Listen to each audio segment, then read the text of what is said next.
মদনদাকে অসংখ্য ধন্যবাদ। সবাইকে নিয়ে এই কম্পিটিশন শুরু হয়েছে প্রায় 12-13 বছর আগে, এখনও কন্টিনিউ চলছে। এখানে সবাইকে একত্রিত করার জন্য 1 মাস ধরে প্রচেষ্টা চলছিল, সেইটাই আজকের বাস্তবায়িত হয়েছে। এখানে 3টে বিভাগ আছে, ক খ গ। সমগ্র ছাত্রছাত্রীদের 200 জনের কাছাকাছি সবাই এসেছে এবং আজকে এই যে প্রচেষ্টা, আজকে পুরস্কার বিতরণী ঘোষণা হয়ে যাবে। আজকে সারাদিন যে প্রোগ্রাম ছিল সেটা প্রায় 1:30টা পর্যন্ত শেষ হবে। বয়স কত থেকে কত পর্যন্ত ছিল আজকে এখানে? বয়স ছিল 3 থেকে 6 ক বিভাগ, 8 থেকে 6-এর পরে যে আছে খ বিভাগ 12 বছর পর্যন্ত, তারপরে গ বিভাগ হচ্ছে 13 থেকে 16। এখানে সবাই এসেছে, সকল ছাত্রছাত্রীকে, সকল গার্জেনদের, সরকারি ব্যক্তিদের আমাদের অসংখ্য ধন্যবাদ আসার জন্য। শিল্পাঙ্গন আর্ট একাডেমির আগামী পদক্ষেপ কী থাকবে? আগামী পদক্ষেপ আমাদের যাদবপুর ইউনিভার্সিটিতে প্রোগ্রাম আছে জুলাই মাসে, রামকৃষ্ণ মিশনের প্রোগ্রাম আছে সেপ্টেম্বরের 10, 11, 12। এসব প্রোগ্রামগুলো ফেসবুকে ছাড়া হয়েছে এবং সবাইকে সেখানে অসংখ্য ছবি থাকবে, পুরস্কার বিতরণ থাকবে। সবাইকে আসার জন্য অনুরোধ জানাচ্ছি। নতুন করে যারা শিল্পাঙ্গন আর্ট একাডেমির সাথে যুক্ত হতে চায় তাদের কি বলতে চাও? আজকেরই তো প্রায় 50 জনের মতো ভর্তি আছে এবং সবাই ভর্তি হচ্ছে, আরও সবাই আসুক, নতুন নতুন জিনিস শেখানো হচ্ছে, তারা শিখুক। আগামী দিনে সবাইকে আসার জন্য এবং পরবর্তী পদক্ষেপে অংশগ্রহণ করার জন্য সবাইকে স্বাগত। Thank you. এটা আসলে শিল্পাঙ্গন আর্ট একাডেমির একটা সহযোগিতায় হচ্ছে আজকের অনুষ্ঠান, এই সাংস্কৃতিক মেলবন্ধন। এখানে হচ্ছে পূর্বাচল অধিবাসী বৃন্দের একটা শীতলা পুজো উপলক্ষে আজকের অঙ্কন প্রতিযোগিতা চলছে। প্রায় 200-র মতো বাচ্চারা এসেছে এবং দেখতেই পাচ্ছ যেরকম এখানে সংকুলান রয়েছে।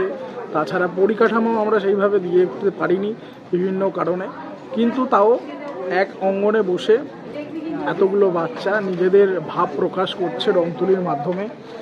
সমাজের প্রতি এটাই বার্তা থাকবে যে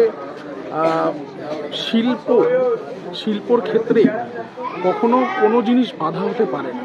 সেটা পরিকাঠামো না থাকুক, সেটা জায়গা সংকুলান হোক, সেটা শ্রেণী বৈষম্য দূরের করে সবাই একসঙ্গে বসে চর্চা করছে। এই রকম চর্চাগুলো আস্তে আস্তে আমাদের জীবন থেকে হারিয়ে যাচ্ছে। এখন আর ক্লাবগুলো আগের মতো অঙ্কন প্রতিযোগিতা বা এরকম কিছু করে না। তো কিছু কিছু জায়গায় এখনও যেটুকু সংস্কৃতি বেঁচে রয়েছে তার মধ্যে থেকে আমরা মানুষের মধ্যে এই বার্তাটা তুলে নিতে চাইছি। একটা যে মেলবন্ধন দেখতে পাচ্ছি, মানে সমবয়সী বাচ্চা, এটা এখন বর্তমান সমাজে কতটা তাৎপর্যপূর্ণ বলে মনে করছো? আসলে এখন বাচ্চাদের লাইফস্টাইল বা বড়দের দৌলতে বাচ্চাদের লাইফস্টাইল এমন একটা জায়গায় গিয়ে পৌঁছেছে যেখানটায় দেখা যাচ্ছে তাদের স্ক্রিন টাইম অনেক বেশি, বাইরে খেলতে যেতে পারছে না, মাঠগুলো প্রায় নেই বললেই চলে। তাহলে তারা খেলবে কোথায়? তাদের যে মনের ভাব সেটা বহিঃপ্রকাশটা পাবে কোথায়? তাদের প্রকৃতির সঙ্গে একাত্মতা কোথায়? তাদের মাটির সঙ্গে খেলার যে ব্যাপারটা থাকে, মাটি ছুঁয়ে দেখা, বিভিন্ন স্পর্শ, বিভিন্ন টেক্সচার ছুঁয়ে দেখা, সেই জায়গাটা আস্তে আস্তে বন্ধ হয়ে আসছে। তো সেই জায়গায় দাঁড়িয়ে এইরকম একটা অনুষ্ঠান করতে পেরে আমরা খুবই খুশি, খুব আনন্দিত। এবং কিছু কিছু জায়গা থেকে যারা অঙ্কন প্রতিযোগিতা এবং বিভিন্ন সাংস্কৃতিক অনুষ্ঠানের জন্য যোগাযোগ করছেন তাদেরকে অবশ্যই ধন্যবাদ জানাবো যে এইরকম এক একটা অনুষ্ঠানের কর্মসূচি নেওয়ার জন্য। সমাজকে কি মেসেজ থাকবে? সমাজকে মেসেজ থাকবে যে বাচ্চাদের পরিসরটা আরেকটু, পরিধিটা আরেকটু বড় হোক। এখন যেরকম পড়াশোনার চাপ, এক্সট্রা কারিকুলামের চাপ, সমস্ত কিছু নিয়ে ওরা একটা বদ্ধ পরিবেশের মধ্যে বড় হচ্ছে, যেটা দেখতে পাচ্ছি। তাদের স্ক্রিন টাইম বেশি হয়ে যাচ্ছে, চোখের প্রবলেম আসছে, মনোসংযোগের প্রবলেম আসছে, বিভিন্ন রকম রোগ দেখা দিচ্ছে। বসে থাকা বা খাদ্যাভ্যাসে চেঞ্জ হচ্ছে, বিহেভিয়ারাল চেঞ্জ হচ্ছে।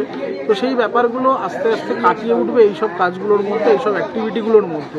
তো অভিভাবকরা যত বেশি এই সমস্ত কর্মসূচির ক্ষেত্রে বাচ্চাদের এনকারেজ করবেন, সেটা অবশ্যই ভবিষ্যতের জন্য একটা ভালো কাজ হবে। আমাদের শীতলা পুজো এবছর 26তম বর্ষে পদার্পণ করেছে। এটা আমাদের 26তম বর্ষ। এখানে প্রত্যেক এলাকাবাসীর যথেষ্ট সহযোগিতা রয়েছে আমাদের পুজোর কর্ণধার শ্রী মদন দাস মহাশয় এবং আমাদের আজকের অঙ্কন প্রতিযোগিতার মাস্টারমশাই রয়েছেন কানু দাস মহাশয়। তো ওনাদের প্রচেষ্টায় আমরা এখানে যেটা করছি, 3টে বিভাগ রেখেছি।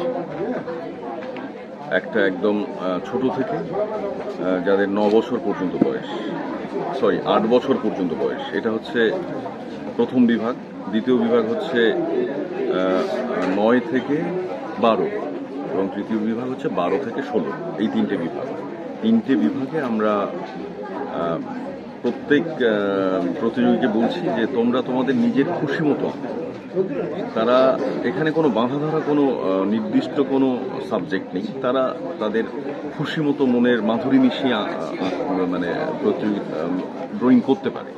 এবং সেখানে যেটা হচ্ছে তারা রং তুলি নিয়ে এই যে শিশু মনের বিকাশ, অর্থাৎ আমরা এটা করছি এই জন্যে যাতে তাদের যে মেন্টাল ডেভেলপমেন্ট, অর্থাৎ রঙের সঙ্গে প্রকৃতির সঙ্গে এই যে মেলবন্ধন, তাদের পেন্সিল প্রথমে লাইন্স এবং তারপর এই যে একটা খোলা মনে, উন্মুক্ত মনে তাদের যেটা ইচ্ছা সেটাই আঁকতে পারে। এর থেকে তাদের যে মানসিক বিকাশ এবং প্রকৃতির সঙ্গে যে একাত্মতা, আমরা সেইটার উপরে একটা বিশেষ লক্ষ্য রেখেছি এবং সেইভাবেই আমাদের এই অনুষ্ঠানকে সাজিয়ে আমরা এটাকে নিয়ে যেতে চাই। মানে কতজন শিল্পীর আজকে এখানে সমাগম আছে? এখানে আজকে প্রায় 200-র কাছাকাছি প্রতিযোগী এখানে অংশগ্রহণ। রাস্তার মধ্যে রং তুলি এসব পেন্টসের রং দিয়ে মাকে আনা হয়, রং দিয়ে মাকে ভালো করে প্রতিষ্ঠা করা হয়। আজকের আমরা 2000 সাল থেকে মায়ের পুজো করে আসছি। পুরো পাড়া প্রতিবেশী, পুরো গ্রাম শিল্পায়ন আমাদের সঙ্গে আছে, আমাদের সঙ্গে পাড়া আছে, আরও আদার্স মানুষরাও আছে। আর তাদের সহযোগিতায় আমাদের এই মন্দিরটা প্রতিষ্ঠা করেছে। আর আমরা মায়ের পুজো আরও ভালো করে বড় করে পুরো গ্রামবাসীকে নিয়ে চলতে চাই, আরও ভালো করে আমরা পুজোটা করতে চাই। আর ভগবানের আশীর্বাদে, মায়ের আশীর্বাদে সব কিছু কামনা করি, সব কিছু যেন ভালো হয়। আমি দেখতে পাচ্ছি যে এই বাচ্চাগুলোর ভবিষ্যৎ, মানে আগামী দিনে যে বাচ্চাগুলোর যে আঁকার যে কিউরিসিটি সেটা তৈরি হচ্ছে, যেটা আগে ছিল না। এই যে ছোটোখাটো বাচ্চারা যারা আসছে, বাচ্চাদের ভালোই লাগছে। আমি আমার বাচ্চার কথাই বলি, মানে আমি অন্যান্য বাচ্চাদের দেখে আমি আমার বাচ্চাকে ভর্তি করি। আমার বাচ্চাও ইমপ্রুভ করেছে, যে আগে আঁকতেই পারতো না, এখন ভালোই আঁকে, যে যতটাই আঁকুক ভালোই আঁকে। আর আমি দেখছি এখানে আরও অনেক বাচ্চা আছে, প্রত্যেক ডিফারেন্ট আঁকছে এবং খুব ভালোই আঁকছে। মানে মোবাইল